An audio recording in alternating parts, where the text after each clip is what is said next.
എന്തുവാടേ? ഞങ്ങൾ വരുന്നവരെങ്കിലും ഈ നാടകം പൊളിയാതിരിക്കാൻ നിനക്ക് ശ്രമിച്ചുകൂടായിരുന്നോ? എന്ന് പറഞ്ഞാൽ ഞാൻ മാക്സിമം ട്രൈ ചെയ്തു കേട്ടാ. പക്ഷെ പ്രതി എന്നെ കുറ്റം സംബന്ധിച്ച് അഡ്വക്കേറ്റ് എന്ത് ചെയ്യും? ഇനി നിങ്ങൾ ആരും ഇതിൽ ഇടപെടണ്ട. ഞാൻ എല്ലാം വിഷ്ണുനോട് തുറന്നു പറയാൻ പോകും. ചതിക്കല്ലേ ചേച്ചി, അതിനുള്ള സമയമായിട്ടില്ല. അവൻ വന്നു. അതെ, എങ്ങനെയെങ്കിലും വിഷ്ണു തന്നെ ഹോസ്റ്റലിൽ ചെന്ന് ലതിയെ കൂട്ടിക്കൊണ്ടു വരുന്നത് വരെ നമുക്ക് ഈ നാടകം തുടർന്നേ പറ്റൂ. വിഷ്ണു, നീ ചെയ്ത അന്ധകരണമായി പോയി. ഒരു പാവപ്പെട്ട പെൺകുട്ടിയുടെ ശാപം ഏറ്റുവാങ്ങി നീ എരിയുന്ന തീയിൽ എണ്ണ ഒഴിക്കാതെ കേട്ടാ. അല്ലെങ്കിൽ തന്നെ വിഷ്ണുവിന്റെ മനസ്സ് കുറ്റബോധം കൊണ്ട് നീറുക. നിർത്താ, എല്ലാരും കൂടെ എന്നെ കുരങ്ങളിപ്പിക്കായിരുന്നല്ലേ? വിഷ്ണു, ഞങ്ങൾ മിണ്ടിപ്പോര്. നിങ്ങളുടെ ഒക്കെ സഹായം മതിയായി എനിക്ക്. എല്ലാം നിന്റെ നന്മയ്ക്ക് വേണ്ടി. നന്മ, നിങ്ങൾ ചെയ്ത നന്മകളെ കുറിച്ചൊക്കെ ദാ ലതിക ഇതിനകത്ത് എഴുതിയിട്ടുണ്ട്, വായിച്ചു നോക്ക്.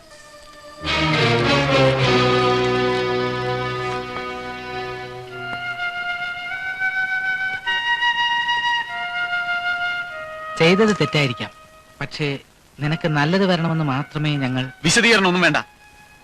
നിങ്ങളെയൊക്കെ വിശ്വസിച്ചതാണ് എന്റെ തെറ്റ്. പാവം ലതിക, അവളെ ഞാൻ തെറ്റിദ്ധരിച്ചു.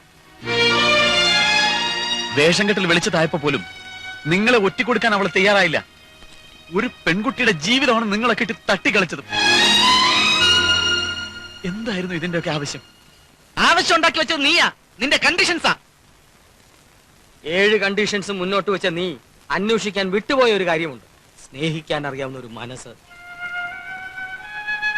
നിനക്ക് വേണ്ടിയിരുന്നത് സ്നേഹമല്ല, സൊസൈറ്റിയുടെ മുമ്പിൽ പ്രദർശിപ്പിക്കാൻ ഒരു മാതൃകാ ബിംബം.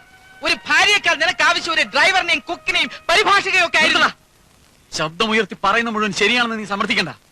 ലതികയെ ഞാൻ സ്നേഹിച്ചിരുന്നില്ലെന്ന് ആരാ പറഞ്ഞത്? എന്റെ സ്നേഹം നിങ്ങളുടെ മുമ്പിൽ കൊട്ടിഘോഷിക്കേണ്ട കാര്യമില്ല എനിക്ക്. ചെയ്തത് മുഴുവൻ കള്ളമാണെന്ന് തുറന്നു പറഞ്ഞപ്പോഴും എനിക്ക് അവളോട് വെറുപ്പ് തോന്നിയില്ല. അവൾ ഇവിടെ നിന്ന് ഇറങ്ങി പോയത് പോലും ഞാൻ പറഞ്ഞിട്ടല്ല.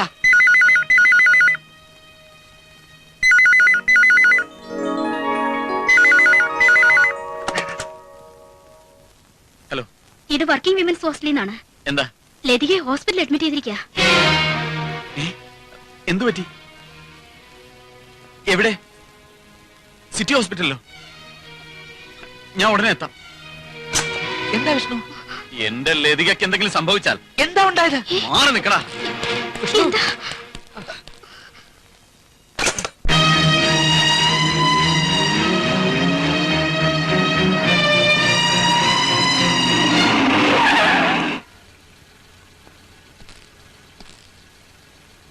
ക്ഷമിക്കണം സർ, ഒരു 10 മിനിറ്റ് സാർ എന്റെ കൂടെ പോലീസ് സ്റ്റേഷൻ വരെ വരണം. എന്തിനാ?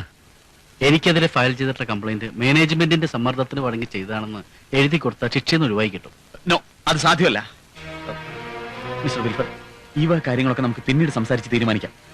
എന്റെ വൈഫ് വളരെ സീരിയസ് ആയിട്ട് ഹോസ്പിറ്റലിലാണ്. അതൊരു പുതിയ നമ്പറാണല്ലോ സാറേ. Mister Wilfer, please. ഇനി അഥവാ സത്യമാണെങ്കിലും അതിനേക്കാൾ സീരിയസ് അവസ്ഥയിലല്ലേ ഞാൻ. ഇങ്ങോട്ട് ഇറങ്ങൂടോ സാറേ.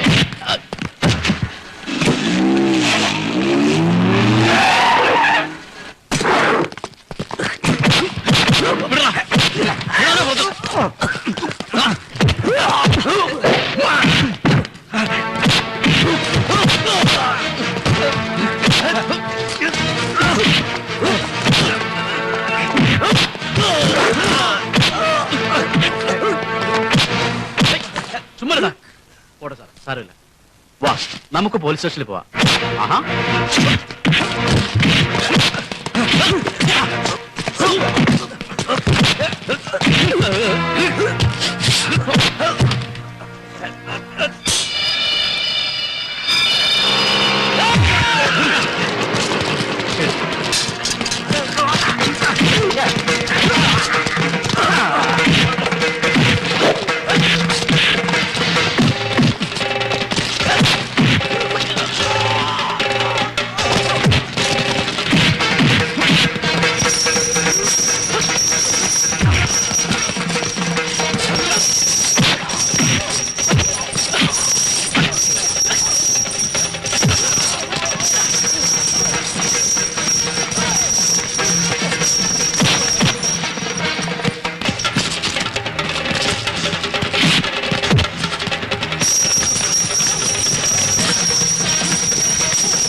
ലതിക അഡ്മിറ്റ് ചെയ്തിരിക്കുന്ന ഏത് പാടില്ല?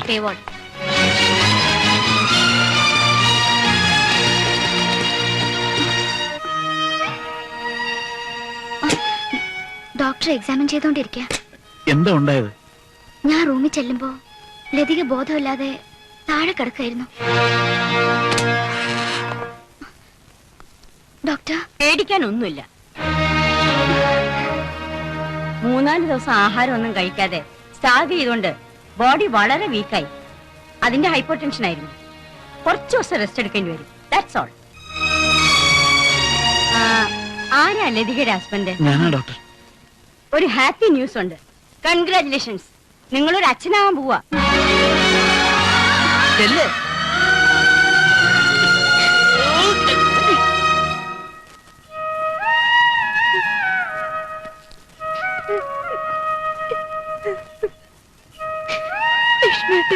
ഞാൻ